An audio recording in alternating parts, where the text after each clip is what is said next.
Welcome to the Art of Rock. It's Saturday morning. Gee, I hope I didn't jump the gun there, but I don't care anymore. First and foremost, I'd like to acknowledge the Tonga people as being the traditional landowners of where I am, which is Hollywood, California. Secondly, I'd like to say that I hate my browser and all of the crap that it throws on me.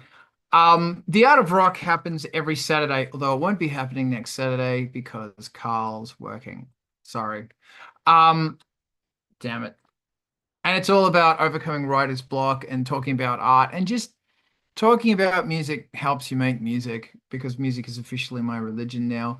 This is streamed most Saturdays except next Saturday and the Saturday after on Angelspit's Twitch and Angelspit's YouTube, but you chaps should come back here and chat and I will upload it shortly afterwards. Um, this is made possible with Angelspit's Patreon. Thank you for everybody who is a member of that Patreon because my God, you keep me going. Sincerely, you keep me going. If you want to have some really awesome music, the Ice Planet 9000 new album called How to Bottle a Star is now pre-ordering on Bandcamp, and I sent it to manufacture yesterday. Always a sigh of relief when that happens. Um, if you want more bloody synthesizers in your life, because who doesn't, Wednesday night, deep dive into Vulture Culture. I'm wearing the shirt. There's the link to the shirt. Go buy the shirt. Support your creators. And also after this, we're going to fang on over to MTV TV, which is bloody amazing because it's nonstop, fucking like literally nonstop, 24/7 from the bleeding edge. You will find your new favorite band there. And if you want to play stuff, get your shit played, just email them. Oh, we should talk about videos. If you're concerned about what's going on in the world and you want to do something about it, which is legal, civil, and constitutional, join indivisibles.org. They will point you in the right direction. Um, Razi, thank you for co-hosting. Thank you for giving us a show to have. Good morning. It's very kind. D, welcome. It's good to see your face. Or your digital face, at least. I was thinking about multiple dimensional realities because that's the sort of shit that I think about. Been thinking about a lot recently. I don't know. That's very strange of me. First up, I want to talk about numbering stations and bizarreness and making music with strange shit. Brett, talk Good to me. morning. Yeah, so those it's been one of those kind of internet lore sort of things. I mean, they're real. The number stations are these things that exist in the shortwave space, shortwave radio, and they're suspected to be used. They're suspected to be used by intelligence agencies and militaries to remotely convey it's time to act. And with the current events, the wars and whatnot, a bunch of new ones have popped up, and I found that fascinating. And it kind of led me down a rabbit hole last night. And I'm familiar with like the Russian buzzer and a few of the other ones that are out there, but I had an idea to take a phrase that I want to expand upon and encode that as if I were running a number station. And so I started playing around with ChatGPT a bit, and it gave me it helped me flesh the idea out. And then I was able to turn that phrase into both, a very simple cipher where each letter is represented by its numerical position in the alphabet, and also turn that into notes. And when I combined the two, and I'm still in the process, I'm very, very early on into that process.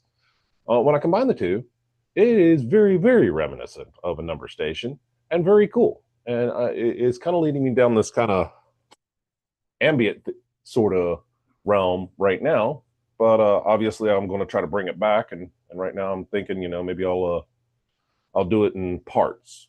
So that's where I've gotten right at the moment. Okay, let's go. Let's do this. Ivan, give me your worst. All right, number stations. Um, first things first, hop onto YouTube and check out Ringway Manchester because they deep dive into that for you. In ways that would be difficult to do without your own, shortwave set here and in person. Also, they've got a lot of historical, you know, uh, number station events already recorded for you, so you don't have to go back in time to get the good stuff. You just need to dig through it and find the good stuff. And there is so much good stuff because like the old Soviet ones, they just sounded creepy and like black background noises bleeding through on these things. So like you can hear them, reciting the numbers, and in the background you can hear other things going on, which is hey, makes it even better. What I would suggest if you really want to get like that kind of number station feel to the sound, if you want to get that, what I would suggest is there's a plugin called oh, is it Recorder? There's a plugin that is a old Soviet wire recorder, and it has a lot of like adjustability, and it sounds cool on a bad day. It sounds really good on a good day, though. You have to play with it to get it like fully dialed in, but it is worth getting fully dialed in. Um, I have over the last couple of years, I have re-recorded a ton of wire station transmissions, mostly off of Ringway Manchester, just swiping their you actually using a field recorder to swipe their audio. So like I've got some like reverb and air here in the house going on along with the sound, which makes it even sound better. Um, I use it all the time because it is a great way to just add just a little flavor to the background, which is good. Um, it also can add a lot of flavor to the foreground. Um, what else have I done? Oh, and one of the nice things about recording wire station audio and just using that as is who's gonna copyright you on that one? I double dog dare an intelligence agency to come out and be like, no, you can't use that. Those are our numbers. Best of luck to them on that one. How do they feel about that? Also, last week, or is it the week before, when at the beginning of the current conflict, um, an Iranian number station popped up for a little while right after the Ayatollah got killed, and nobody knows what that code means, but it still sounds cool. Yeah, which would be the other worry about actually using live number stations as your, in your music is, I mean, that is conveying some sort of message that you don't know the answer to. But at the same time, by the time you release a song, that message has been out in the wild forever already, anyways. So yeah, it's not like it's not like something new. Just using it in a new way. And yeah, I love using like government sourced material that they aren't or that they can't or won't claim ownership of. If they can't or won't claim ownership of it, then everybody owns it. And we should, Creative Commons the crap out of that. Is like number stations really good. One of my other like favorite go-tos is old Soviet like space program radio. Crazy stuff happens in there. And again, like how are they gonna claim that? Who's gonna claim that? I Yeah, I mean it's like an astronaut burning up on the way back from orbit. Do they want to claim that? Um, and then like other favorites of mine are Reverend Jim Jones. Like nobody wants to claim him because he's evil. Stalin. Nobody wants to really claim him because, again, evil. um, and you can use him without getting into much trouble. That there are other dictators out there that you could use, you don't want to use because you end up sounding like a certain group of people. You don't want to sound like that. But yeah, number stations they're just a great source of weirdness and inspiration. So, I wholeheartedly endorse using them.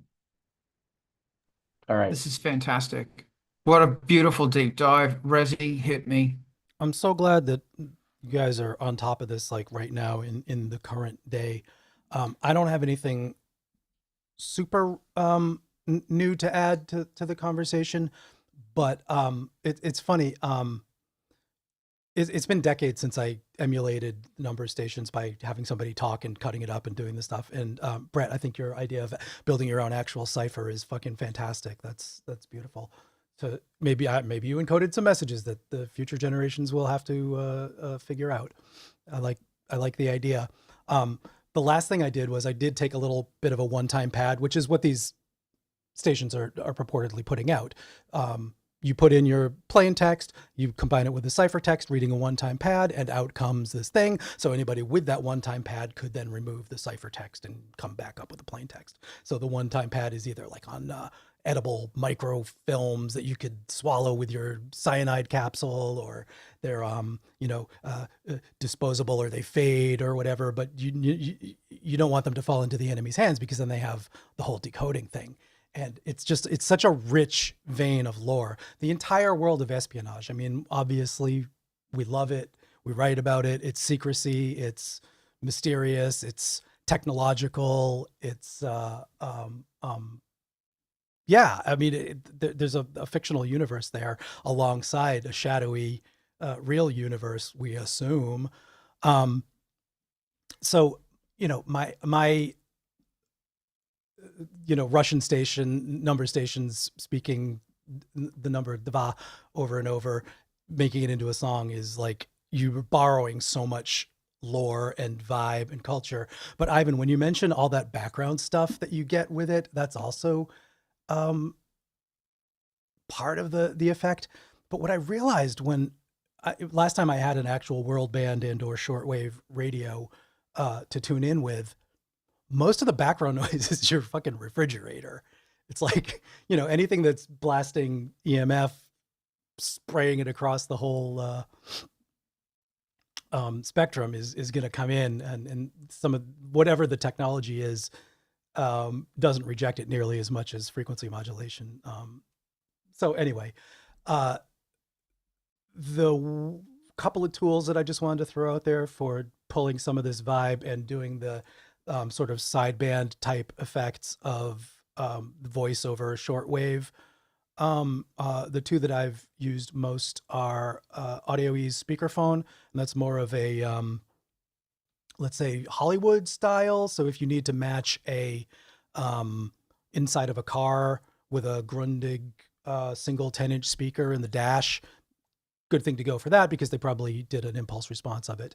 And the other one that's a little more modern and just for doing the LPM excited pitch type effects is Sonic Charge's BitSpeak, which isn't nearly as far reaching for sound design, but it's a quick way into doing some cool distorted distant voice effects. Yeah. Fun stuff. Love it. I want more, Alex. I love this. Keep going. What do you got, Alex? I feel most of what I'm going to say has already been said, but yeah, I also had at some point a real fascination with those things, and haven't really kept up with them in current events. But you just need to have maybe yourself or a friend who has clear pronunciation speak several letters and numbers, and then you cut them together, and you can maybe go through some grungy effects at maybe I don't know, go through your mixer, or if you have like a MIDI of a children's song, you can have your synthesizer played and then put it through a bit crusher. And you can even go so far as having those radio line to radio things for your car that people used to have, where you can make a local station. Then you cannot tune directly into it, but be slightly off.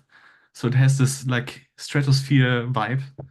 And then you can use that for the flair. I don't know. That's what I wanted to do, but never did. Thank you so much. And a big hi to everybody from the CIA who's watching. Brett, talk to me. Hi, CIA, don't kill me. Yeah, so a couple other things about that. One of the things that I am doing as well is I've mixed some white noise into there and also some pink noise. And I haven't gotten to where I'm modulating it yet, or modulating the actual person speaking the numbers, but I'm using FL Studio's speech synthesizer to produce the actual numbers themselves. The tones actually came from the DX7 because, well, the DX7 is able to do those weird FM plinky tones and whatnot really well. And it didn't take a whole lot to dump that to MIDI and fire it through the DX7 on a couple of pads. And so far, I'm really liking the result. I have accomplished making it sound like a number station, and now I'm working my way back through the notes themselves to actually try to make them chords and whatnot, which will start to flesh out the rest of the song. I thank you. I just pushed a button and something strange happened, but isn't it just name? I mean, life. Okay. Thank you. This is fantastic. So if I had this, I don't even know what that is. I hate my computer. I'd be putting this. So these are shortwave, or all right. Are they anywhere else? Oh, they're just shortwave. I would be sticking that into the modular, massive delay, massive reverb. Thank you very much. Very slow LFO that's turning up and turning down the volumes, and massive chords and swirling galactic sounds. I'd make it sound like it was in space. Thank you for this. And I'm thanking everybody for the what's going on in the chats is bloody fantastic. Hold on, I just saw D's thing pointing to, oh wow, there it is. More crazy shit here. I love it. Fantastic. Thank you. Did anybody else want to jump in here? Or forgive me, I'm preoccupied because someone has stolen my chair. That's his tail. Did we want to? Yeah, this is fantastic. Ivan, talk to me. I just have one little side thought. On the encoding, a common way of encoding in that world is book encoding, not with a direct code book that could be found by the enemy, but just grab a copy of Moby Dick off your shelf and know the edition and which print it is, and then select page number and word number, and that is the code. Because if you have the book, you can decode. If you don't have the book, you can't. Like that would take some even more obscene computing to solve if you don't have the book. Maybe I'll Luckily, grab a copy of the Necronomicon. I have a Turing machine. A great choice. Between those two. Okay. This is amazing, and I thank you very much. One last Go. thing, and I've considered, instead of just encoding straight like that, also like one more level of obfuscation. Use the hi-hats as a for Morse code, and make it more as code going through. I've done that. Um, I'm weird. yeah, I did that on an album. I don't remember which album it was. Fuck, what album was it? The product. I can't remember. But anyway, this is insane, and I thank you, and it is literally fantastically insane. There's also Soma. Going into like weird noisy shit, is it Soma, the ether wave? Have some nice pieces of gear that turn electro-harmonic sounds into noise. And it's not what we're talking about, but however it is talking about pulling sound out of the air, out of into dimensions and bringing it into this dimension. And it's fantastic. God, everyone's so chatty. I love it. This is fantastic. Wow. Would we like to pivot a conversation, or do we want to keep going down noise, same strange sounds and shit like that? Or we could pivot. We could pivot to why do we back up? And we're going to try and make this very boring conversation as sexy as we possibly can. Rezi, go. Make it sexy. Well, let's see. I've been backing up with the idea that this stuff is important to keep around for some reason. And it is because somebody might ask you to do something with a track and you'll have it available, even if your computers got thrown away, or maybe you can retrieve it still if you lost track of files or whatever reasons. But like, I'm going to eventually end up talking about my backup fiasco in this conversation because it's impossible not to. But like, sort of the greater question of why do we want to keep a lot of stuff around? What's the purpose of it? Like, what are we really trying to achieve with holding on to original files that are old, sources, mixes? Like, where's the line that you draw about what you keep, and like, why are you keeping it?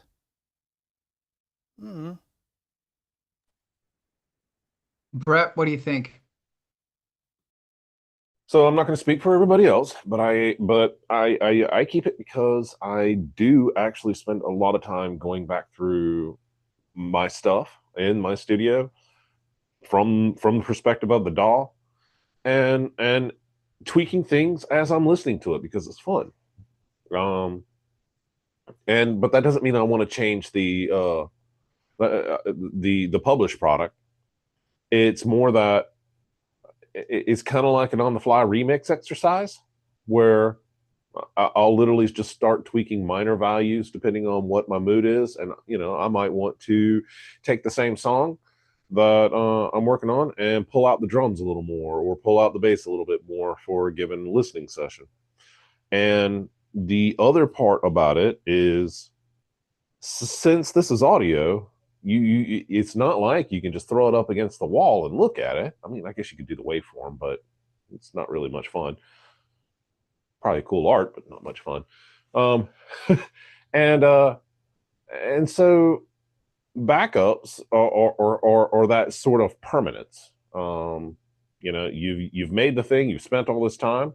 You don't want to lose it in a house fire. So yeah. That's kind of my driver behind it. Okay, that's interesting. Thank you. Ivan? Okay, I am walking into this conversation with decades of, backup experience in a, creative environment. Because I worked at Midway where, everything went into Perforce version control, and Perforce was always backed up during project. And at the end of project, that Perforce server, we didn't back it up and restart that server. No. Hard drives came out and they went to Iron Mountain where they were stored forever, along with all of the previous backups. Because then when that particular game ended up in court because somebody believed that they had already written it, Midway could go back to the original time-stamped material and be like, here's where we started working on the idea 5 years before you thought of it. And here's every step that we took along the way to get where we were. So you can always see like how the project flowed by looking backwards into the past. And I think especially considering what music production is, we should by and large always treat our creative work the same way, because you never want to end up accidentally in that position where you now need to defend yourself and you didn't bring a gun to the fight. um and the other thing is like just straight backups, which very much needs to be part of our like language. um there's nothing, and this again goes back to Midway, there's nothing worse than being the guy that caused all the creatives on a particular team to be sitting around twiddling their thumbs because they can't work. And there's nothing worse than I was going to get some stuff done, but I lost all my data, so now I have to start over from scratch, or figure out what's going on, and now I'm sitting around twiddling my own thumbs because my data is not where it needs to be, and I have no way of making it be there for me right now. God, this fucking thing. I have no way of making it be there for me right now, and right now is always the most important part. And safety is always. I mean, like back up your stuff, and don't just back it up, across the room, because it just being backed up across the room doesn't do you any good if there's a house fire. Backing it up to the data center down the street is better, but it still doesn't do you a lot of good if the local volcano goes off. And I always, when I was in Seattle, I used to always bring this up to folks, because what they liked to do was back up to the data center that was down in the valley from them. I mean, it was convenient, it was close. I mean, except you're in a hot spot for every kind of like bad thing happening. Uh, Volcano goes off in the wrong place. Now there's a lahar. That's quickly followed up by a tidal wave. And then there's the earthquakes. I mean, you just want to lose your data, yeah, back it up to where you are. If you don't want to lose your data, back it up someplace else on the planet, preferably someplace that's geologically stable, like Kansas. And so, depending on how important our data is to ourselves, Kansas becomes an option. Okay, I think I'm done talking. Fantastic. Thank you so much. Razi, what's your take on the super exciting world of data backups? Here's the thing Backups? to remember that Ivan is alluding to. The, I guess, classic and corporate IT and data hoarding strategy mnemonic is 3, 2, 1. You 3 copies, 2 different kinds of media, and 1 off-site is the way we think about it. And I've been bitten by parts of that failing.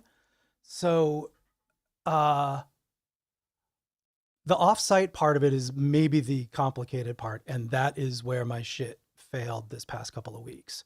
I have a off-site backup thing that I've chosen. I've been working with them for decades. That's just where all my shit goes. And they changed their rules at some point. And I knew they changed their rules. Their rules were, when I paid for it, my music, it's important. Keep it all. Don't synchronize it. I'm paying for backups. If I delete something, that's not a signal to you that it's not important. That's a signal to you that it's really important for you not to change that. But somewhere along the way, their rules changed, and I was notified. But there's a lot going on in life, and it's hard to pay attention to everything all at once. And in the past several years, let's say, drives that I stored as my offsite version and trusted them with have been just being purged from their system. They're gone. They're not there. So far, none of those drives are dead on my end. None of the 2 that I keep on site are gone. This is just the 3rd. But it's a bit of a disaster waiting to happen in ways that I didn't know about. And this, man, there's nothing truly like shocking that happened here. But the studio is a single point of failure. The studio is where all your stuff is. The studio is where you made the stuff. It's where you keep the stuff. It's where your creative inspirations happen. This is your personality made manifest to share with the world. It's important stuff on that front. And the stuff you've been working on for the past month, if your studio gets blown up, all 2 copies that you're keeping around are gone. And the question I raised in the beginning, like, why do we keep it? What if you just redo all that work? I don't know. But then,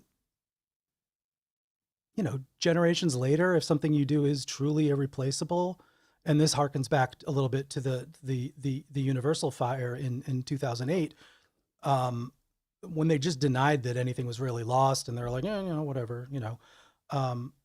And I guess it was the New York Times that did an expose and started uncovering it, and they finally admitted up to that some 500,000 titles were just gone, and that includes the original master tape recordings of albums that they released over the decades. And it's a tragedy by most measures. It's you can't get them back. There's a performance there that's, you know, just gone. And now the thing that I kind of diverge on is, yeah, but we have the recording. You know, like the song is released. We listen to it all the time. We have that. So what does it really matter? You know, like spiritually, if some of the previous generations of it are lost? And I think there's something to consider in there. At any rate, that's sort of what I was asking about from the top. That's amazing. Thank you so much. Alex, what's your super exciting and sexy take on this? I need to step it up. My policy for keeping files is if there's any chance that I ever go back to a project, I keep it. But usually audio files aren't that big compared to video stuff, where I would throw away more because the files are just so big. I was planning to keep one hard drive at my parents' place and one at my best friend's place, and just periodically transfer the files that I'm attached to the most to these hard drives. So there's always a copy, but I have done that yet. And I also have cloud storage included in one subscription, and I was planning to just upload my music backups there because even though that might be gone, it's one way I could, in a pinch, recover those souls. Even maybe when I want to maybe work on something and I don't have my equipment, but there's a similar synthesizer, and I can just load in my backup patches and maybe work on those. That's an added bonus. Also, I don't encrypt my hard drives because I want to have the option to recover them easily, though I probably don't have the funds to do so anyway. Fantastic. Thank you. I'm just going to cut in really quickly. So the moral of the story is, kids, back your fucking shit up. That's it. And I think as far as backing your fucking shit up, we have covered that base real good. Back it up on your fucking computer, back it up on a fucking hard drive, back it up on a second fucking hard drive, and back it up in a fucking cloud. Something I thought was really interesting about shit not getting backed up was the Universal, or it might have been the Warner Brothers fire. There's a massive fire in the 20s, and hundreds and hundreds and hundreds of movies were burnt. So from the black and white and silent era. So we lost all that stuff. Like, and apparently the black and white movies that are floating around now is merely a small fucking reflection of what we have now. What amazingly exciting, engaging thing would you like to add to that, Razi? I think there's something about like films. If you don't see the original projection, you're not seeing the film. So losing the film, if there aren't copies of that, seems like more serious somehow than losing a digital copy of a master. But the master tapes, like, we've already got that. You can digitize a magnetic tape and get it. Like, you have the song and the music. I don't know, maybe I'm talking myself out of it, but it just seems like this is all about working and keeping your shit together while you're working on it. To me, like, the real important thing, so that you can keep in the creative flow and never be stopped and be, the minute the worst thing happens and you hit delete on your album project for some reason, it happens. You can retrieve it and continue working and keep your sanity and keep your personality, intact. The Pixar error that we may be familiar with, I don't know if anybody knows what I'm talking about there. Same thing, like, they deleted some shit and the backups weren't running and lost Toy Story 2. Somebody had a copy off-site and they were able to retrieve most of it. It's things like this actually just happen even in the big leagues. So there you go. Alex, what incredibly engaging concept would you like to bring to this remarkably boring topic? Are I you want- guys reading the chat, the Zoom chat? Please, No. Alex. Yes, I am.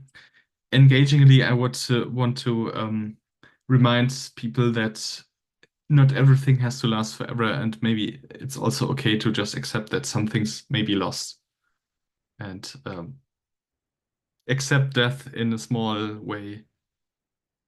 Things might get deleted. That's fantastic. That's great. Accept death in a small way. Razi, for the love of fuck, or I'm gonna bring out the hook. I don't know why my fucking hand is up. I said move on in the private Okay, chat. great. Yes, you did. Yes, you did. Hey, Carl's also, going to explode if we don't. Yeah, Carl's getting bored. You got to remember, I am a 2-year-old. So I just want to pivot the topic really quickly. It's like jumping out of a plane and putting on a parachute. I forgot this existed. So there's a terrible, terrible place to go. I put a link in there. Don't click on that, and don't type in synthesizer. Yeah, because there's a DX7 Mark II on there for $50. So that's Goodwill. And Goodwill's good, man. I'll ruffle some feathers. Goodwill has got some really fun things, because I noticed somebody's asked about Goodwill. I can't remember who it was. And if you're ever looking for stuff that can be breakable or can be kit bashed, for example, toys, you're looking for toys that you can possess or anything like that, or model aeroplanes or super cheap synthesizers, check out Goodwill. It's hit and miss, but it could turn into a very fun phase. Does anybody want to jump into the super exciting world of Goodwill and the bounty of fantastic trash that's on there? Ivan.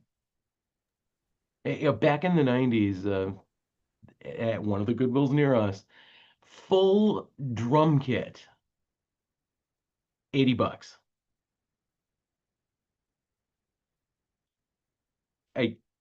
It just needed a little cleaning up and it would have been fine.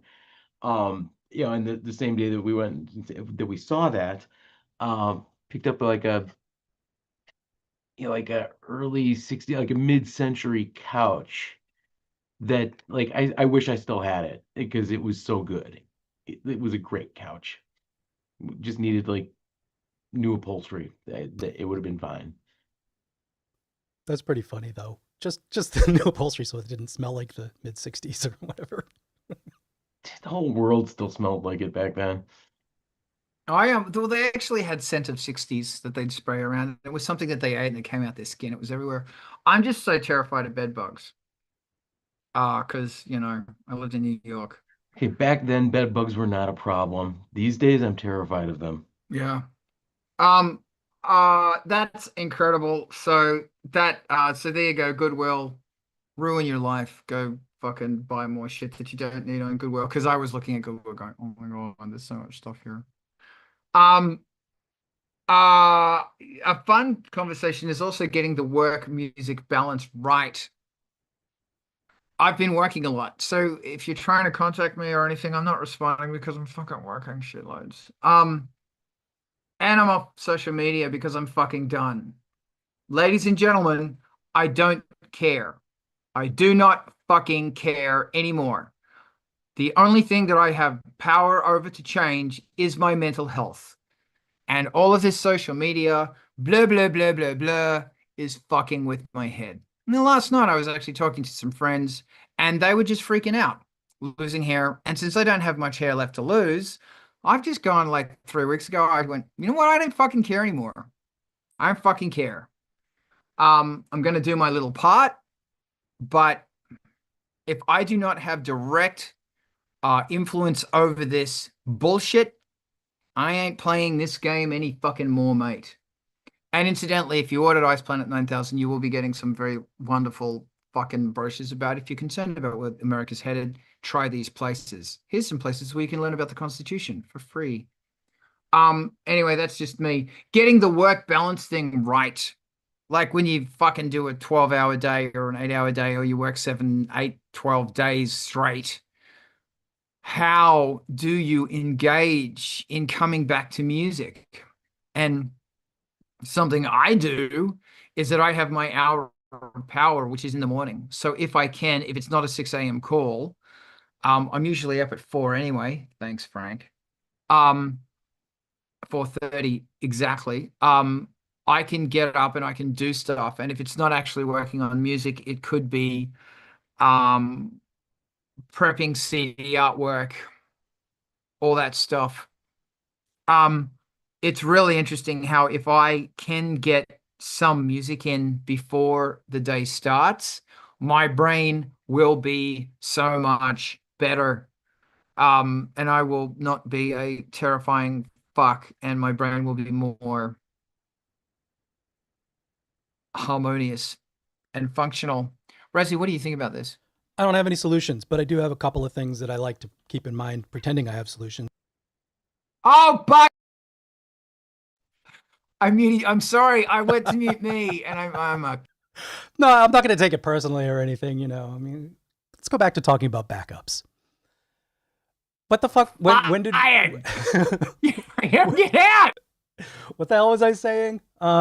Thing with the stuff, and then you do the music, and then at the end of the day, I don't know, something about taking people around you, make sure that they understand it's important, and maybe they can even encourage you, because sometimes a person who you're in the middle of chatting with can just say, hey, go play guitar, and that can be extremely helpful.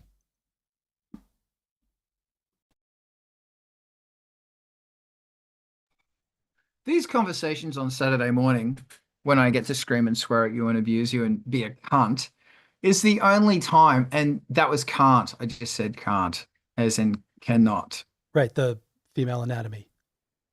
No, can't, as in you can and you Oh, can't. right, can't, yeah. Can't. The only time I actually get to actually talk with people creatively is here, and that drives me crazy.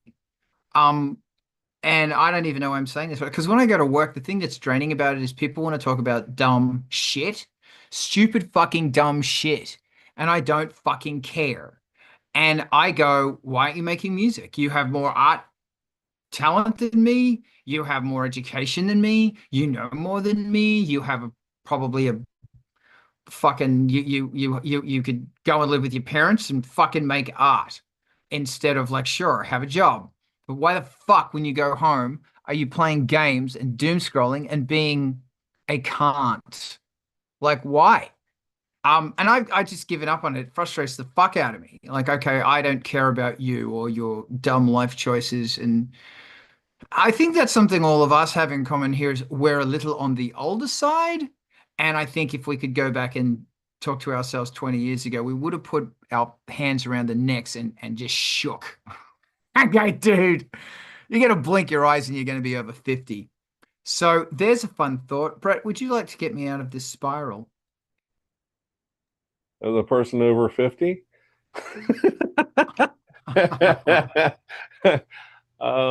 Nah, man, I'll admit it's tough. It's like I said before the live stream started. No, this week was an ass kicker, and I wasn't very productive, unless you count, stress and taking a nap to get over that essentially and reset my brain. With that said, it's one of those things that when I do finally get through that, like last night, it's like, okay, now I'm starting to itch and and wanting to play in the studio and try to work out some of the things that I absorbed this week.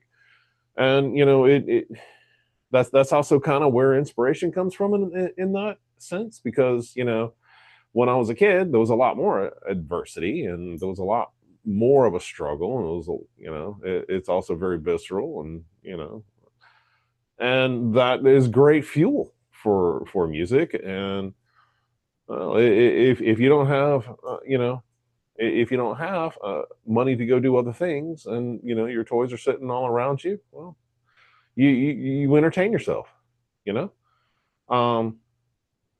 so it's kind of the catch-22 of just life in general. It's like, okay, the more successful you are, I guess, and success being, the more financially stable you are, really. Let's be real about it. The less pissed off you are, which is the less fuel that there is for the machinery that goes into a lot of this. So I don't know. It's kind of a give and take, a yin yang or whatever for me. That's not a really clear answer of what to do or how to deal with it, but teach their own, kind of in that regard. That was amazing. Razi, what do you got? At a certain age, you really start feeling the fact that none of the cells that you started out with in life are the ones that you have now. And the whole illusion of self really just completely disintegrates, and then you're fucked. But if you can keep your shit together for long enough to get past that crisis, going home from work is a real thing. And I don't have this working for me right now. But Carl, you were talking about like the bullshit that you don't care about that's going on during work. And there's something that you could possibly, not you necessarily, but one could possibly leverage as your day job stuff is you don't give a shit. And the reason some of these people might be talking about X instead of creative work is because that's the bullshit part of their day. And I just remember this feeling when I had a location job that I went to of looking forward to going home and being in the studio. And it was real. And it was like, I don't want to be here doing this stuff for this guy. And getting home and being on my own time. But where now I've constructed decades of a life where most of the stuff that I do is on my own time for pay or for hobby or for creative work.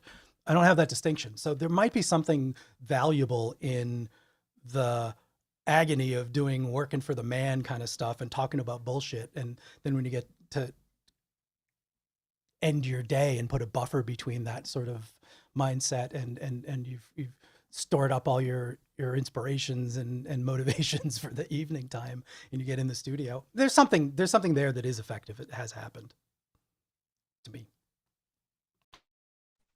Yes, I agree with you. I have some interesting things I want to talk about based on some things you guys have talked about. But first, here's Alex. I forgot I had my hand up. It's tough. I think I've got a drive again to make stuff, but I'm sorry I put my hand up. I'm sorry for wasting your time. Yeah, that's fine. You don't ever. You've never wasted time. Except when you get lured into talking about backups. I'm gonna get In fact, I'm uploading my stuff right now to the cloud. All right. Several bags of shit in the mail today. I paused mine, but I do. Oh. Do you want to know how many? I could tell you about. Okay, I love you, but I just muted your mic. I think you beat me to it. This is really fascinating. Besides, what the fuck? Everyone is really, really having to go at Carl. Like, there's this dance I hate. I hate this dance. And I'm not going to tell you what it is because you're gonna do it. There's a guy at one of the theaters, and every time he sees me, he does this dance because he knows it pisses me off. Um, and it's really fascinating because I always say it's really fascinating, but it's not. So is creating art an act of defiance to a class system or whatever that you can't escape? And in doing so, you defy it and you escape. Which is something because of some of the Raziel, what you said about you've only got a certain amount of cells in your body, and everybody's talking about some really joyous stuff. Yeah, it's really interesting that you're in this predicament, and I have decided that music is my religion. It is my spirituality. Music is God, but the concept of God is far greater and more beautiful and seeping into everything than God. So I find that unfortunately, sometimes I start preaching a little bit. Why aren't you more righteous? Because you've got all the tools to make all of this stuff, but because of the discipline, you are falling into a hole. You're not, because if you want to make music in 20 years' time, you're going to make music, and because you didn't now, you're going to regret it then. Like, that's a fucking given.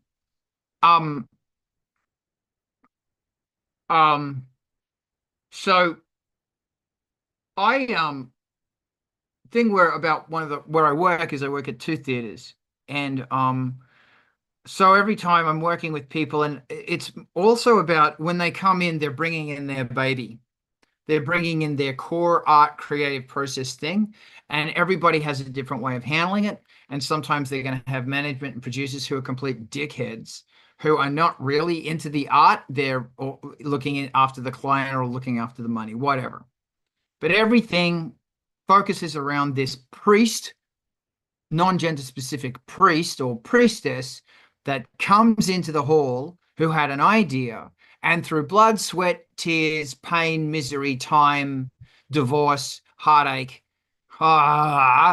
managed to create a work of art that goes for 90 minutes.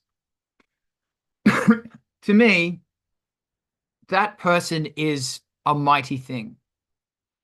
Then they surround themselves with other people who have also been working on their discipline.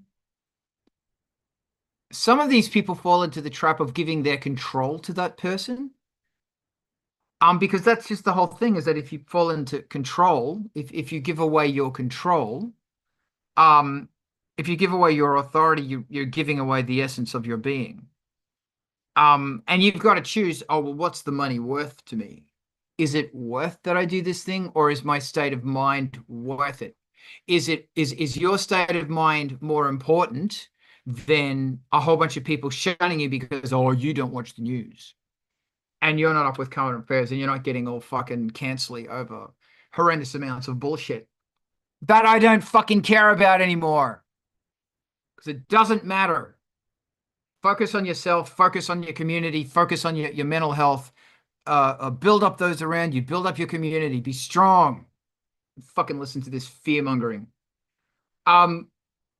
So I part of the reason I think I'm so fiery today, firstly, I finished a 3-day fast, and I'm always a massive can't after a 3-day fast. But my brain is so fucking ignited. So try fasting, it's incredible. I did a show the other day with Fran Lupazitz. She's an author, and I will give me a second. I'm gonna find their name. Fran fucking, or did I just delete all my goddamn notes from that show? Did I delete my notes from that show? Did I delete my name? Fran Lepowitz. She's a New York author. She's 75. She's extremely outspoken. She's got one hell of a attitude, as 75-year-olds do. She's some best-selling author. She was a very nice person and an absolute pleasure to work with.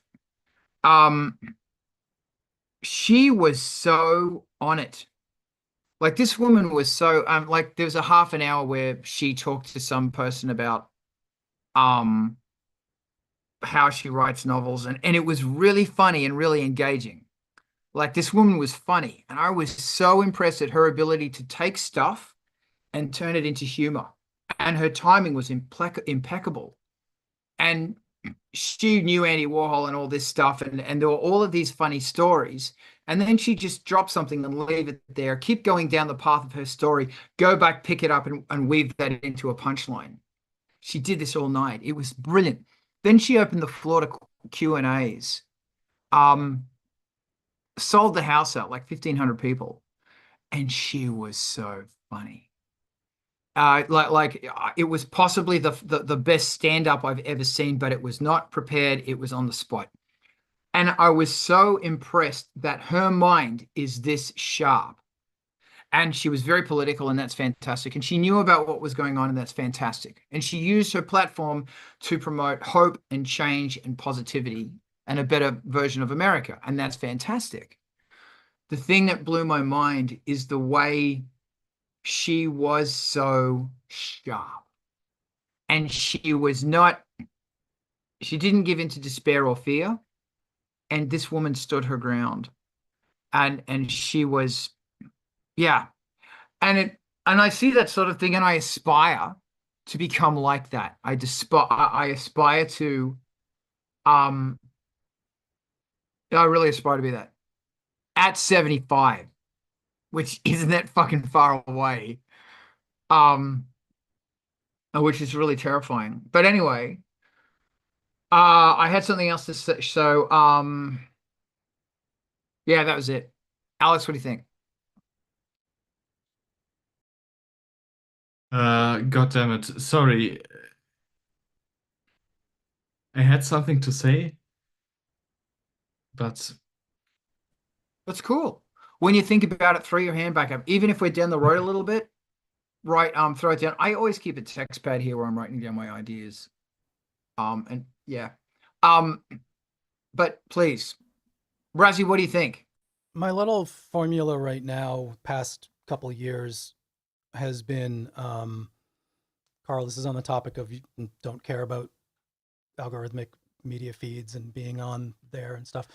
If the thing that I'm looking at has spent more than a couple of minutes, a couple of words even, if I look at it and it's not immediately offering something constructive, something new, something proactive, and brings a moment of their own personal clarity on a topic into the world, it's not really worth spending time with. There's a lot of ways to expose yourself to just the same crap about what's bad. We know it's bad. We have our opinions about what's bad, but how we can make it better, what I made, here's a thing that I'm doing. These are things that I will stop and spend some time with. And I think we probably all do that right about now to a greater extent. But I've just been trying to sort of distill what I'm ignoring and make it a bright line to follow. And recognizing, hey, this person's not adding anything to the fucking conversation. I'm going to skip it. And that's been serving me pretty well for happiness. And I'm not missing any current events or what I think is relevant news that I can act on and help with. And I hope that I can also offer the same. And, you know, every fifth word out of my mouth should be at least something that I personally did or could change or think might be helpful to you or is exciting to me about what people are doing, that kind of thing. I strive for it. I think it makes the world a better place. I think that's part of what we're here for. And just to codify it and put a fine line between the shit and the good stuff in that way has been a helpful little thought technology. And then the other thing that made me think of, as we're talking about what people do like on stage and being creative, is one of the most, when I think back on it, proudest of the work that I did or at least the most satisfied with the job that I rendered, was when people don't notice how easy you just made it for them. People don't notice that they were given the stage, spotlight, audio support, right temperature cup of water on the podium, to just get up there and do their thing in comfort and without friction, and emerge having felt like they just knocked it out of the park without a thought for who did what necessarily, and how they might have worked to make it happen for them. Everything's gone right. They don't know why. It just was a good show. It was a good performance. It was a good recording. It was a good track that they did on my watch and with my help. That's important. Thank you, man. Oh, Alex, hit me. I finally remembered. So my biggest regrets are not making too little music, but not socializing enough. So I think that would have kept me from some valleys of mental health.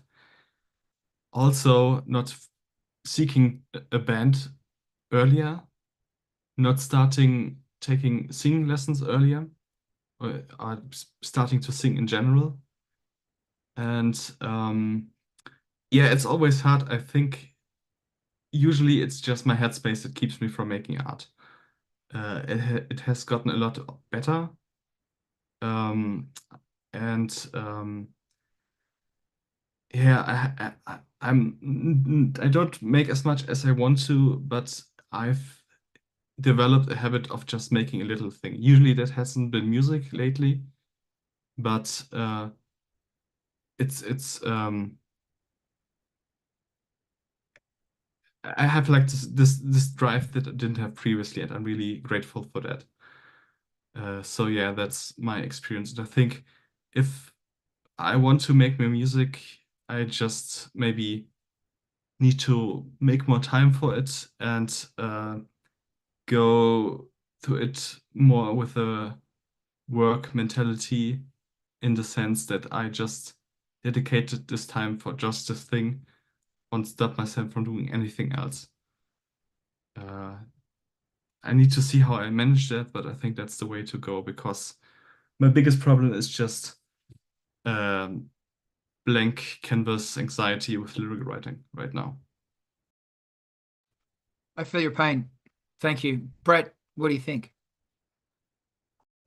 So this kind of fits, but it's kind of a question back to everybody in the same sense, and we talk about coming into or continuing to practice that creative, exercising that creative muscle, if you will, and it kind of occurred to me that when it comes to things like paintings and sculptures and whatnot, there's a good amount of time that goes into preparing just the canvas or the workspace.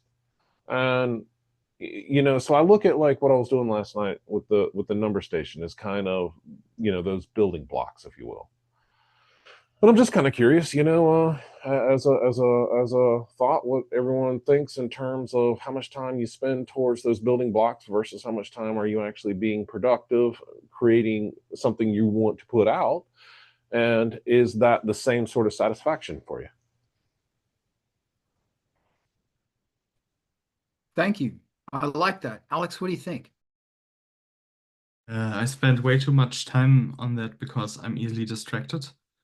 But one change I did recently is to be less perfectionistic and just do the minimum viable product. And usually the end result will have more care than I anticipated because I just got sidetracked. But I think that's my strategy, and I think it's working somewhat well. Thank you. This is really interesting because Rezi, did you want to jump in? No, I got nothing to add. I'm just sticking my face in the cat. Okay. Does she smell like bread? Now JoJo smells a bit like a barnyard always, but Okay. Okay. Frank smells like bread. Yeah, it's cute. That's when he's happy. When he's unhappy, he doesn't. He smells kind of bitter. Oh no. Yeah, you can judge him by the smell of his head and the smell of his breath. Mhm. Ivan, did you want to jump in there before I go on a terrifying rant? Whoa. I'll be the one that blocks us from terrifying for a moment. Anyways, like there's a lot to be said for treating it like a regular, like a physical artist would be. Um, they spend a lot of time, stretching canvas and building frames and making sure that their tools are clean and like i- is that part of the creative process or is that enabling the creative process? And like you end up needing to actually enable the process so that the process can actually happen when it's time for it to happen. Um, yeah, and that is an across the board statement as well. It is a big concept. It's not small. It's not, oh, I had the right cup of coffee, everything's going to be great. You know, I had the right cup of coffee, my studio is clean, the right pieces of equipment were plugged in and powered up and working. Um, you know, I did all the debugging on my cabling already. Um, the lights are functioning, the way I want them to be. Like it just keeps going and going and going and going and going because there's a lot to it. It's not small. I mean, I can find all sorts of reasons to blame myself for not having third floor ready yet. Third floor will get ready eventually. Um, between now and then, though, I do need to be doing stuff other than just job hunting so I can finish third floor or contractor hunting so that I can have somebody do the work for me or blah, blah, blah, blah, blah. Um, I can still sit down on a Wednesday night and just try and experiment or, sit down on a Tuesday and think of a melody or, imagine what, kind of thing could happen if I applied this much delay to a particular drum beat or, or there's lots of stuff I can be doing. And, I'm trying to get that, get that work back into being my regular habit again. Um, just recently on Netflix watched a German show that the name of which translates to crap happens. It's about this like rap artist who's not having a good time and all of life keeps getting in the way. And it has been a lovely show. It's very entertaining to watch and it applies to us like so often it's not even funny. All right, Right. my thoughts. Brilliant thoughts, and I thank you. Okay, I'm going on a rant. Um, Firstly, Machine Kit 673. I read your comment about where you are and how it's going. Not very well. You need a plan, and we're talking about being in a situation that's bad. Um, Minneapolis, and shit's on fire a bit. You got to have a plan and make that plan stuff that you have a solar powered charging device.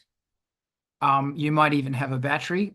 You have in California, in California, you need to have 30 days of food and water in your house at any one time because of earthquake, which I do.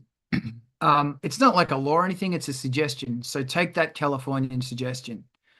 Um, because power goes out, you know what I'm talking about. There are also systems you can get that can locally connect people to your phone or your device in a safe manner. Research them. Contact your neighbors, get to know your neighbors so that everybody knows each other and you all have each other's phone numbers and you all know each other are so that if something happens, everyone can look after themselves. This is linking arms.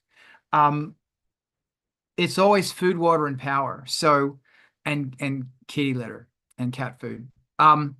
So I try and have mine plus a little more. Specifically, I guess my area of looking after my neighbors is through power, that when the lights go on, I have these little dome lights that are always charging. And they have an 8-hour charge in them. I also have a battery that's got you could probably charge phones off it for many hours, and a solar powered one as well, so that neighbors know that if shit happens, Carl can look after some people. So there's that. And if you actually do that, it's going to alleviate a lot of the stress and a lot of the freak out because you are doing something about the situation. Hope that helps, because that's where I am in now, which goes beautifully into the next topic, which is mental health. The thing about having a job that takes a lot of time is that when you finally get spare time, you don't use it because you're exhausted. Which has been my thing anyway. So you've got to figure out how you're going to do that, balancing with your life and going out and doing all that shit. I don't go out because I'm so devout to my religion. I never go out. I'm making music. Or if I have to do mixing tomorrow morning, I am not going out because I'm going to dong my ears up a little bit. And it's going to be harder for me. I got your back. Machine Kits 673. I'm going to dong my ears up a bit, or I'm going to be finding it harder to wake up, because 4:30 to 8:30 is my absolute time of power. And if I didn't know that, if I didn't figure that out many, many, many years ago, I would not be what I'm doing now. Your mental health is critical to everything, which is one of the reasons I'm on my I don't give a fuck anymore spiel, because I care about my mental health. I care about Frank. I care about my neighbors. I have to care about myself and a select few others, who are then also hopefully looking after another select few others. Yeah. You're not obligated to save the world. Save yourself, save a couple around you, and if everybody's inspired by that, maybe that'll spread across and make some big differences.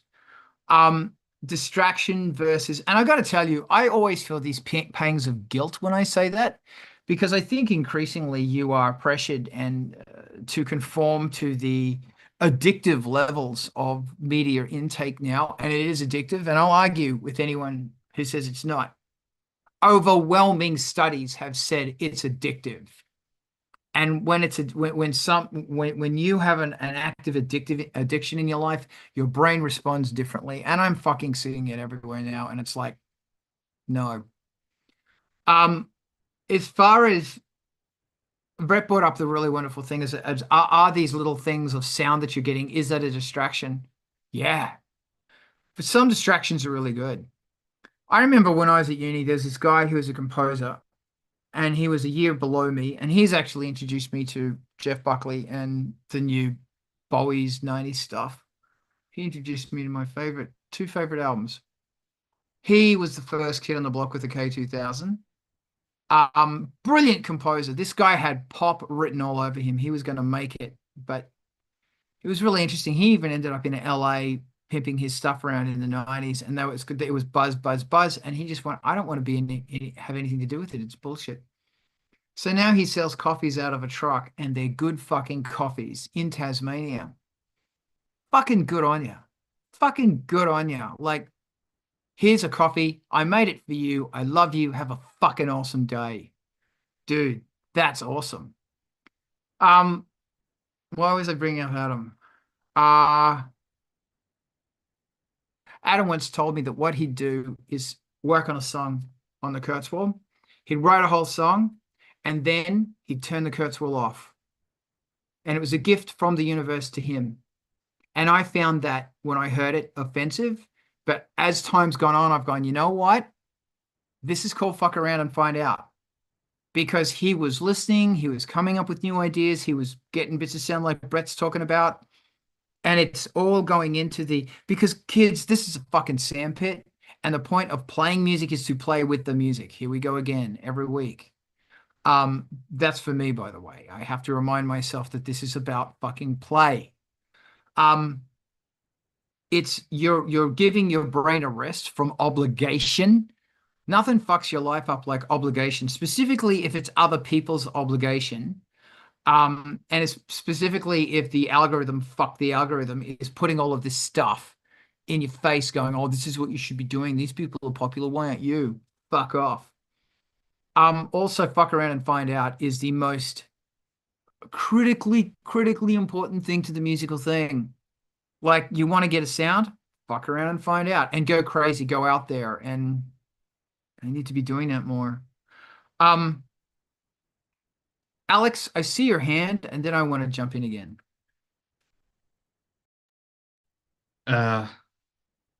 One thing I miss about the MPC 1000 that Octatrack doesn't do is just if you put the power out on the MPC 1000, your song would be gone if you haven't saved it. And that was somehow very deliberating because I could just try things out, and if I didn't like them, they were just gone like that. And I think with the Octatrack, I always feel this obligation to work on something and progress something. And I think I was best at making drums when I was just deleting everything I didn't want to keep. I had something else, but maybe it will come later. Thank you. Wait, that's beautiful, man. That's so good. I had something else. Oh yeah. So yeah, so just sidelining a bit, and I don't want to talk about Nine Inch Nails. They played the last few songs and everyone went to see Nine Inch Nails and everyone's losing their fucking shit. I had the honor of being treated a ticket a few weeks ago, months ago. Maybe one of the greatest concerts I've been to. Really amazing, but I don't want to really actually talk about Nine Inch Nails. By the way, I'm not even going to bother saying that. Because that's tax, and tax is an equally boring topic. So I am really thinking about the Downward Spiral, and specifically music from that era. And I don't want this to turn into a reminiscing system about all those songs. Oh, Skinny Puppy. I don't want that to happen. I want to talk about your music and your process. And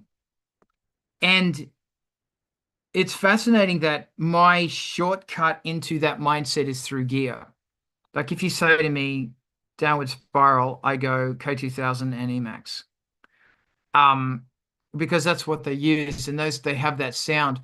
But I'm trying to push into I'm trying to push into the mindset of I don't know what I'm doing. And I have to find that again. That it is the most critically fucking important thing to me is I don't know what I'm doing. And I have to find and that's why I'm doing the bit bashing. I'm fucking sculpting shit with plastic models or painting. I don't have a fucking clue what I'm doing to try and remind my brain how to get back to that point. Interestingly, because something I've always said is go back to the books you were reading, the magazines you were reading, listen to the music that you were listening to. And you're going to pull your head back into that space of whatever time it was, because that's nostalgia. Yeah. Fuck around and find out and rejoice in knowing you don't know what you're doing. When you go, I don't know what I'm doing, go, oh my God, this is the best. If you feel frustration, your frustration is your brain trying to learn and figure shit out. Rejoice in this. It is a good thing. Push that boundary. Alex, what are you thinking? For me, not knowing what I'm doing is usually, or as well, fulfilled if I pick up the guitar because I never learned it much past playing power chords and just playing it and seeing what sounds cool is for me like a way of getting into that space, especially when it comes to special effects with guitar. because there's so much. You have like this very narrow scope of things you can do, and within that you can find really nice niches. Brilliant. Thank you. Brett, what do you think? So I was kind of writing this down, but that's kind of why I mentioned what I was mentioning about building blocks and whatnot. And for me, different creative disciplines help in the same way as coming to the studio and focusing solely on music. It does the same thing in my brain to keep that engine moving, to pick up things that are not necessarily art of rock related. But to Alex's point, that's exactly why I learned guitar. I sat there, taking some time off playing on Guitar Hero, and I'm like, if I can put all this time into Guitar Hero and learn that, well, I mean, it's not that much more. I was wrong. It is a lot more, but at the same time, it is a different discipline, a different way of approaching things, and putting those little pieces together, and practicing those little disciplines is what ends up becoming the things like when I am writing and I'm like, okay, well, I now have an idea of what this song is or this other piece is, that I can come back and I can grab, oh yeah, I did this thing over here, bring that to the table. Oh, you know what? This is a completely different thing, but when I did that, it made a weird noise that's useful in the studio. Or I now need I need imagery, and so playing with some of the photographs that I took, of my backyard and whatnot on a pretty sunset. Well, we can manipulate that, and honestly, my wife is way better at that than I am. But again, all these little pieces. It seems to me that as long as you keep the creative mechanism moving, it doesn't really. It doesn't, for me, matter as much that it's focused on a specific discipline. That's probably the best way I can put that, at least for me. And thank you, because well, everybody and you, I'm always inspired, challenged by the way you work. And that's really it's something I'm taking with me, like all of you guys, the way you work. I'm going, if Brett did this, if Alex did this, if Ivan did this, if Razi did this, how would they do this? And that, like Alex, your curiosity, and Brett, your experimentation, and Ivan, you're just beating away at it, and Razi's knowledge. I'm always, yeah, I'm pulling on that. Thank you, mate. Razi, blow my mind. There's a phrase that sort of came to mind while you were talking, and it was entrenched avoidance. And I think the question I have is, do you think there's a difference between I don't know what I'm doing and I haven't formed any habits about this yet? Okay, I just hit the gallery button so we can see everyone's faces, because let's unmute and talk about this. That's such a great question. I wrote down entrenched avoidance. I love that. Jump in. Let's talk about this. Unmute your mics. Let's have a conversation. Yeah, give me a little bit more on that. I think that the liberating feeling of getting into something is more likely and more all-encompassing in that way that Carl was talking about.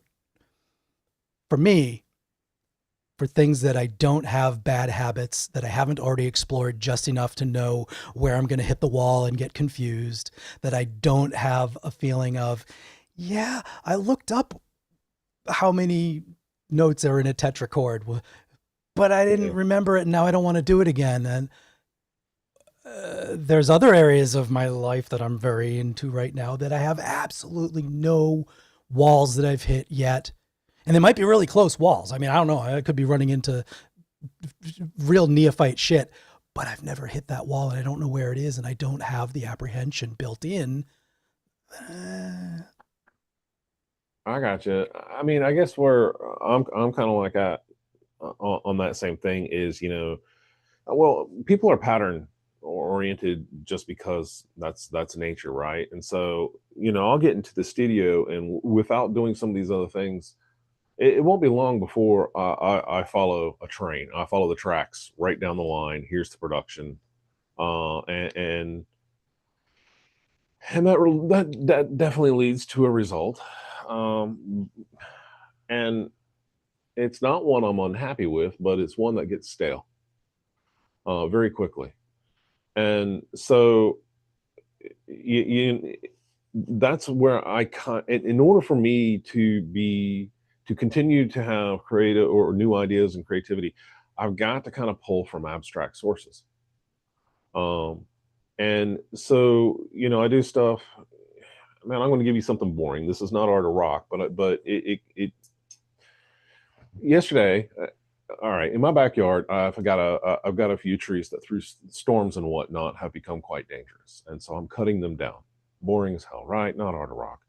But out of this comes things that, I've discussed where, I'm hooking up come-alongs. And now because the rope is so tight that it's able to produce a bass note, just because I'm still a musician at the end of the day, and I come up and pluck the damn string, and find out, oh, why can't I hear that? Oh, because its vibration's too low. Let me see if I can pull off a harmonic. And then I find something new.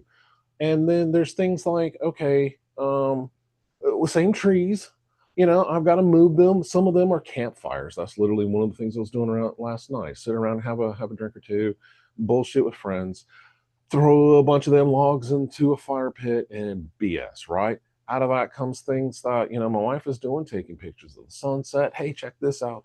Taking, and all these other things that just are kind of communal, and they're not exactly related, but they're all useful.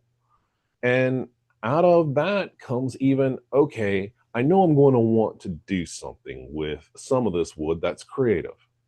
So what do? I take it in and I chop it up into blocks. And that's where my pieces come from.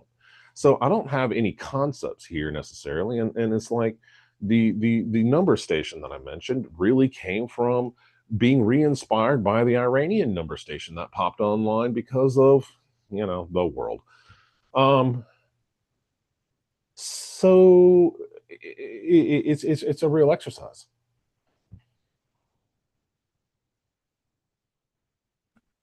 That's excellent. Can I throw in an idea as well? Because I'm just loving these comments that's going on YouTube at the moment.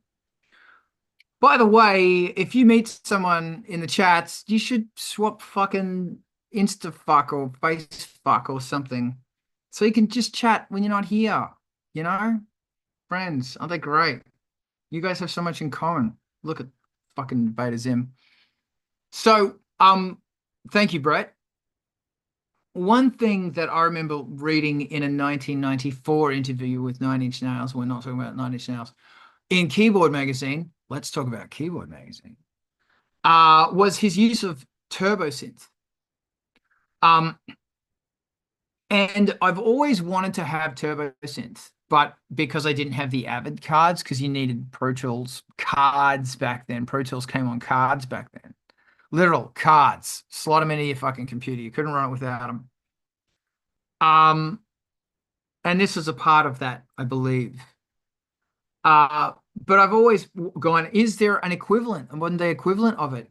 And it's like I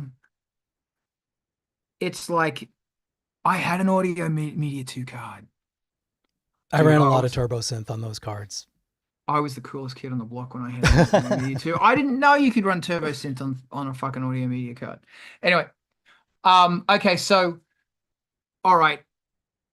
So I wanted to know, is there a plugin available? Because you know how you can get fucking Atari game emulators and it plays a shitty Atari game on your incredibly fast, beautiful computer, because we love that look. But as soon as I typed in can you get TurboSynth? Is there anything similar to it? It went, nah. And then it said, oh, but you could look into all of this stuff, like Reactor. And I went, I don't fucking want that shit. Specifically because I believe TurboSynth was 16-bit crappy crap. It would have been 8-bit even. Okay. I mean, not on the Audio Media card, but the Mac built-in audio if you're running it native. That's making it even more exciting to me. is that maybe I've just become so bored with Adam, welcome. Maybe I've become so bored with uh you can do absolutely anything in the world now. And that's boring to me. Where I want to find a place where you can't, and you absolutely can't. You fucking can't. And I'm a bit of a can't. Brett, you're a total can't. Actually, you're a can. All you guys are cans. Candles. Candles. Yeah, why is my fucking brain like this? And why do I only buy gear that is emulating 1971? Like, why? And I realize it's a comfort zone and I need to get out of that comfort zone. And I'm sure that there will be, wow, a whole bunch of fucking amazing shit going on. And maybe I should get a fucking Waldorf Uranium or whatever it's called. And I don't fucking need one. I don't know. Maybe I should spend more time with the K2000. No adapt manipulate. You're a can't. Spend more time with the K2000 and I don't know. Raziel, can you help me, please? Yeah, I can help you. Sheep Shaver is the emulation layer. You can run OS 9 in that and then run TurboSynth. It doesn't require, as far as I know, the cards. It'll run native. I remember running it on PowerPC at the time.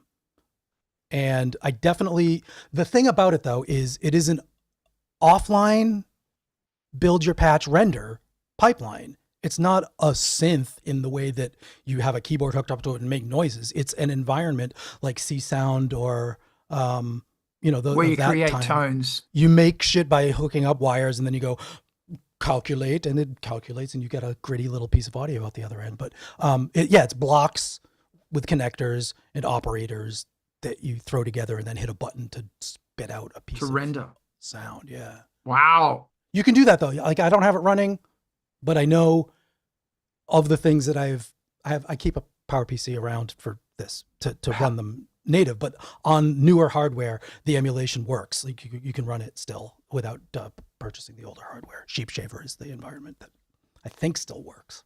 Hopefully. That's amazing. Yeah. That is amazing. Alex, what are your thoughts on this? Have you ever thought about just getting a MIDI record thing that does nothing else? And just have like your keyboard parts played in and that's your track. Oh, you mean a sequencer? Yeah, like a QX1? Yeah, or like an old MPC. Unfortunately, they are expensive, but something that just stupidly just records what you play in and you have, or maybe an old Atari, I don't know. Okay, you guys should now start abusing me because that's a great question and I'm grateful. I fucking have several of them. Firstly, the K2000, which is pretty good. How often have I used the K2000 sequencer? Not once. And if I did, I'd come up with something different. So you're right. The other one that's got one is the Emacs. And the Emacs sequencer is just terrible. Like it's record stop, no quantizing, no click track, nothing. I used to actually use that.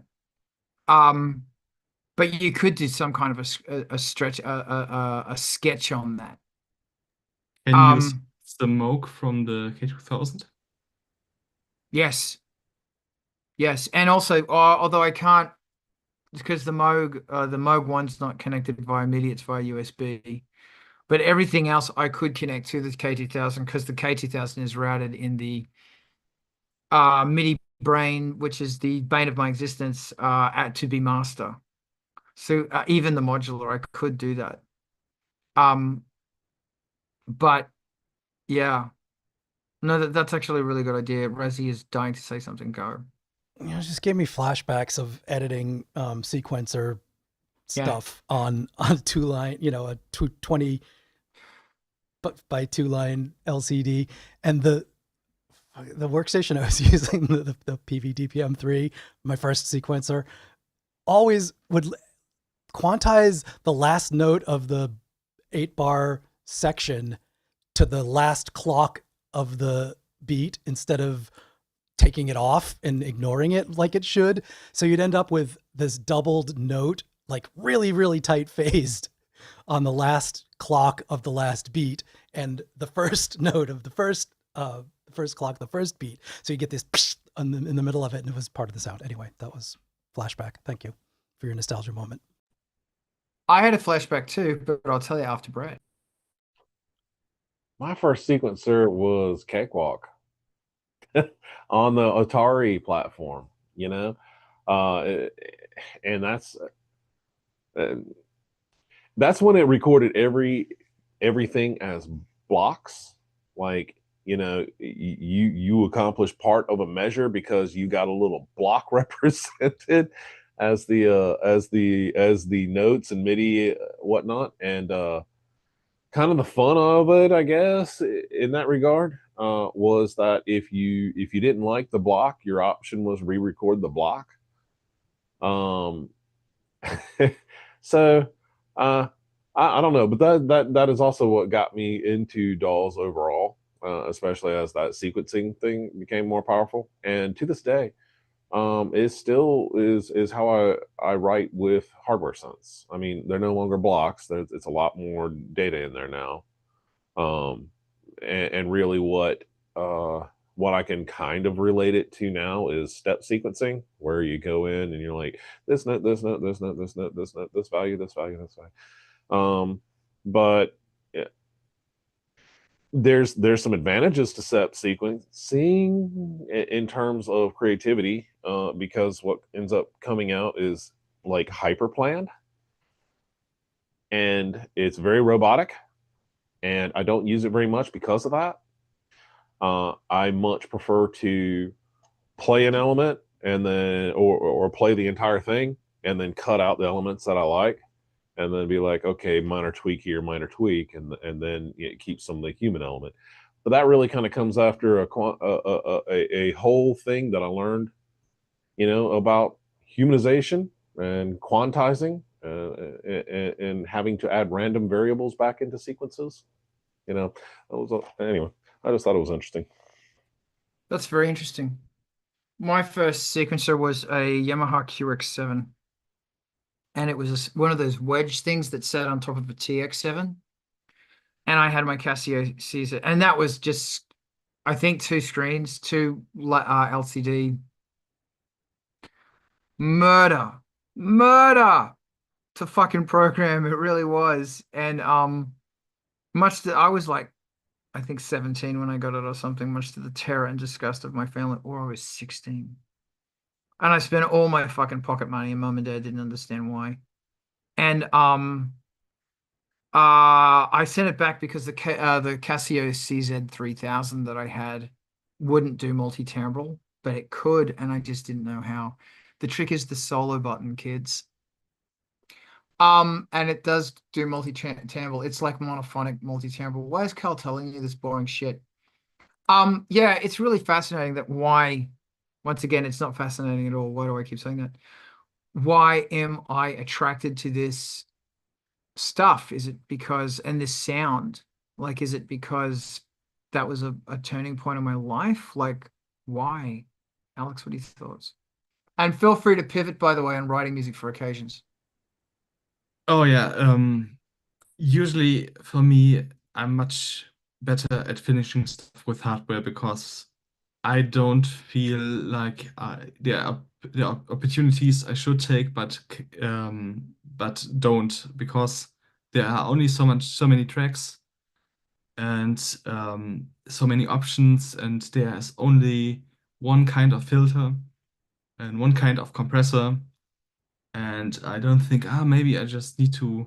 Of course, you always think about buying new gear, but within your piece of gear, you can't buy a new plugin usually. Um, with some gear nowadays you can, but I really appreciate this focus on one thing, and also that it's much more tactile. Um, but at, I have nostalgia for certain sounds, but in other sounds, I prefer the modern sound more. Yeah. Should I pivot, or do you want to? Does anybody else? Okay. recently, while working, I thought about I like to listen to music while working, while coding, and the problem with listening to music while working is that you don't want something that distracts you too much. So you have certain requirements for your music, for the music you're listening to. It shouldn't have lyrics that are too attention grabbing. It should have maybe a steady beat. It shouldn't have too many tempo switches and key changes.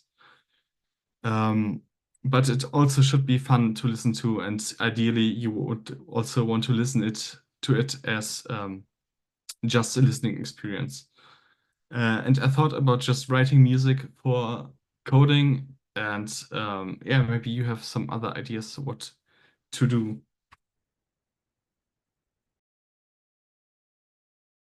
Brett, what are your thoughts? I feel you on that one. That's one of my fascinations with instrumentals, honestly. Is that ability to kind of sync your brain to a tempo, and that way you kind of go into that flow state of sorts. Um, I personally have found four on the floor is really helpful. Um, a bit of the boom tis. Uh, it there's something about it that it's very tribal, which I'll also say there again. Well, not again. I haven't said it the first time. Jeez, but no, tribal beats, things like that are also are one of those things that that I have used in terms of, okay, his head's down trying to think. There are one or two bands that I can listen to with lyrics. The only one that's coming to mind right now is Alien Vampires, and that I can listen to and not get too distracted by the singer. And part of that is because he's not trying to be very clear. You can understand him, but he's doing kind of a death metal voice anyway. So he's already kind of another rhythm instrument, and I found that to be helpful. Yeah. Interesting. Ivan, what are your thoughts? Good background music for doing coding or tech work is practically a must-have. Okay, I mean, really, there's two things that you must have. You get the background music just right, and it will put you in the zone. The other thing that will help you get to the zone and enjoy it and be happy and just try stuff without thinking too hard about it. Investigate the Balmer curve. Be that drink and a half in. It helps a little because it really just it frees you. It puts you into a state where you're just free to just, yeah, maybe this will work. I'll try it. And then maybe it does work. Maybe you just did the right thing. Or maybe you go back to square one, try something else. But you get into the flow and you just keep iterating and trying, and that's great. When I was at CDK Global, we really got into the Balmer curve, maybe a little too much. It really freed us though. It like our code quality actually went up because like we got really good at what we were doing. Like really, really good at what we were doing. Like I can, without thinking, go write puppet modules with custom types and providers without thinking twice about it now. Like it'll just happen. And I don't need it. I don't need a drop of AI to make it happen. Like, I'm already doing it for myself. Um, and like a really big component of that for me was, what music am I listening to while I'm coding? Or even just contemplating the problem.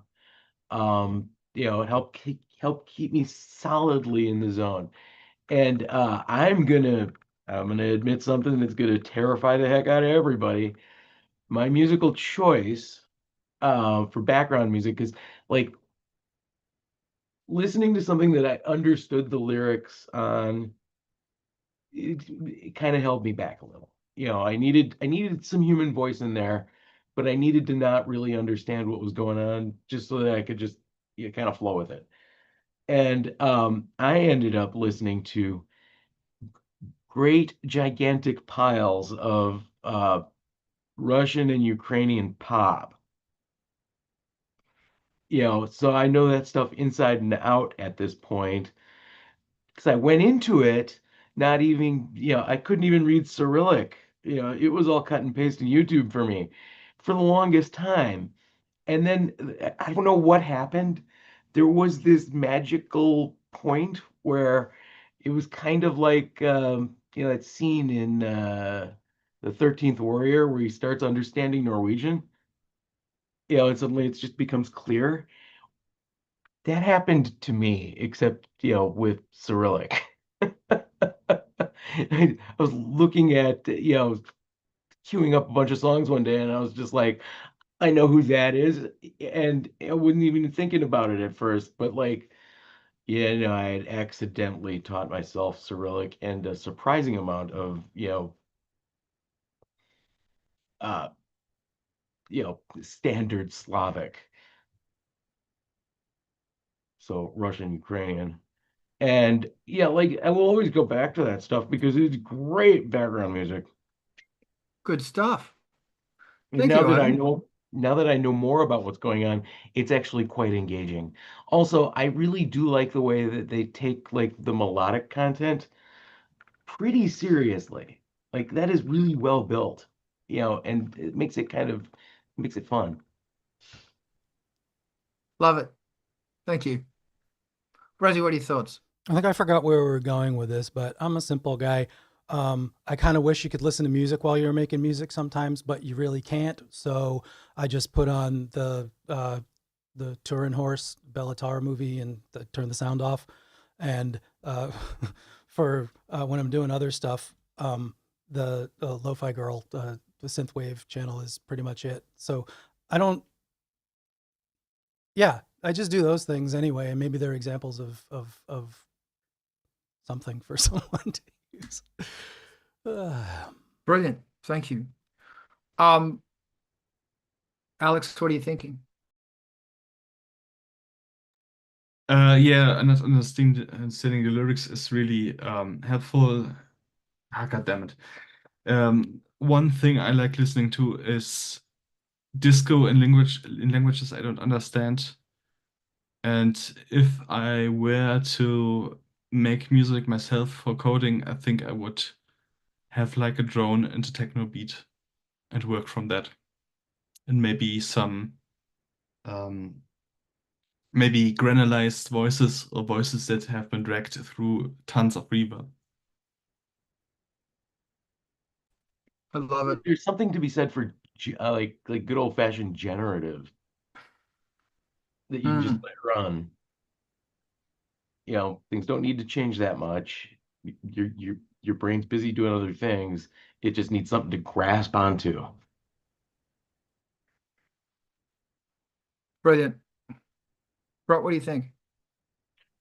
Alex, one of the things I was thinking of there when you were talking about the voices, what if like, next time you're downtown or something and you walk by a club and you can kind of hear everything going on and or find somebody where you can't quite make out what their voice is, but you can tell it's human speech, record that and maybe use it as a public found recording. I will admit, thank you. I will admit that I try and make Ice Planet 9000 work music. And Ivan, a while ago, you did mention regenerative. We had to talk about regenerative, so I went down the regenerative rabbit hole. Thank you. And it's really good fun. And yeah, I am interested in trying to create music that engages the brain, inspires the brain, but doesn't take the brain over. So it's not quite ambient wallpaper music. It's music that is creating shapes that you can hack into and you can use to propel you forward. I'm also interested in writing music that screams at you relentlessly. But does anybody else want to jump in on this, or are we out of here? Want to write to MTV TV? I see the hand of Rizzy. I wouldn't mind actually more earnestly chiming in on Alex's prompt there. And the features of the stuff that I was kind of citing there are, it's repetitive but not looped. There's still an improvisational element to it, but it is a chord progression. You don't worry about the B part. You don't worry about the bridge. The grooves are straight ahead. The ambience is consistent.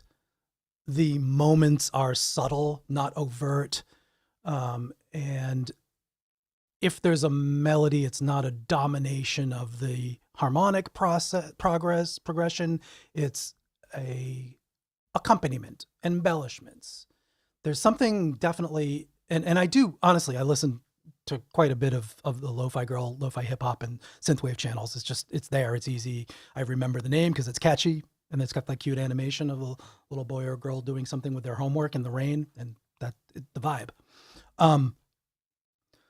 And similarly with the Belatar movies, they are slow progressions of images. They're not things exploding and having peaks and valleys in that way. They don't repeat in the same way that the examples of lo-fi hip hop and synthwave do, but there's that longer arc. Yeah, that's all.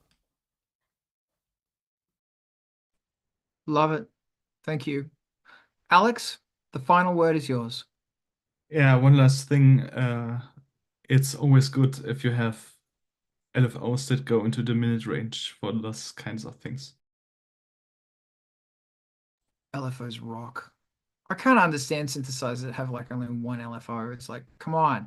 I just watched a whole piece on Ableton Shaper, and I had either never noticed it or maybe it's new. I don't know. It's kind of weird, but it's like multi-breakpoint LFO style or envelope style shapes of stuff that you can apply to whatever parameters you want. I just never employed it, but you can do like 16 bar, 32 bar grid of things and draw your breakpoints and LFOs and apply it to your stuff universally. I don't know. Maybe I used it and I just forgot. That's also possible, but at any rate, just saw a thing. That's very cool. That's very, very cool. Thank you. We should talk about LFOs next week. I'm going to put that on the list. Okay, we're out of here. Thank you so much for joining us. This is the Art of Rock. We talk about music and writer's block and art and doing everything. We will not be streaming next week or the week after, but you guys will possibly be joining on the Twitch, and then it will be updated later. Just because I've got to work. I suck. It's true. I suck. Thank you so much for... So that will be uploaded to Angelspit's YouTube. Like and subscribe. I hate myself for saying that. To Angelspit's fucking YouTube, so you can find out when I'm putting out stupid shit. I just put that out there. This is brought to you by Angelspit's Patreon. Thank you, thank you, thank you. I can't thank you enough. Go join it for free. If you're a Patreon supporter, you are getting a copy of the new Ice Planet 9000 album in a period of time. It could be weeks, it could be months. I have no idea. It's there. Or go, I would really appreciate some love. Buy it on Bandcamp. Then I'll end this with a very funny little thing. Vulture Culture on Wednesday night. All of us hang out there as well. We talk about synths. It's very inspiring. Buy his t-shirt. But now I am actually going to say a big thank you to Razi. Thanks, mate. Thank you. You're welcome, and thank you. And here are some of the humans who joined us today. Thank you for your music. Thank you for being bloody awesome. We're going to raid on over to MTV TV. And I can never find where all of this fucking shit is. It's here. So if you're on, if you're watching on something else, click that. MTV TV will be your funnest shit. Diana, if you could set that right off. In the meantime, so I set the Ice Planet 9000 album off yesterday. I'll be honest, I only print 100 CDs. but I was looking at printing less CDs. I was going, okay, what if I print 50? And it was cheaper to print 100 than it was to print 50. It blew my mind. Are they doing Anyway. replicated at 100 or duplicated? You know, like printed, stamped, or Not printed, stamped, but in fact, they replicated. won't, if it's under 500, yeah. or is it 1,000? They won't It print used to them. be 1,000, but I know the break point is moving down, Yeah. ever down. So I really question people who say, "Oh, CDs are coming back." I don't think so, but I don't know. Anyway, that's it. How's that raid going? Rated. All right. Yeah.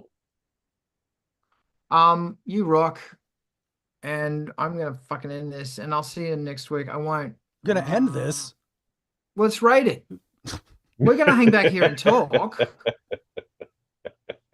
but yeah, They're we're just gonna hang saying back. things that you can't say on YouTube. That's basically everything these days, and most Yeah. of that I said during the stream anyway. Yeah.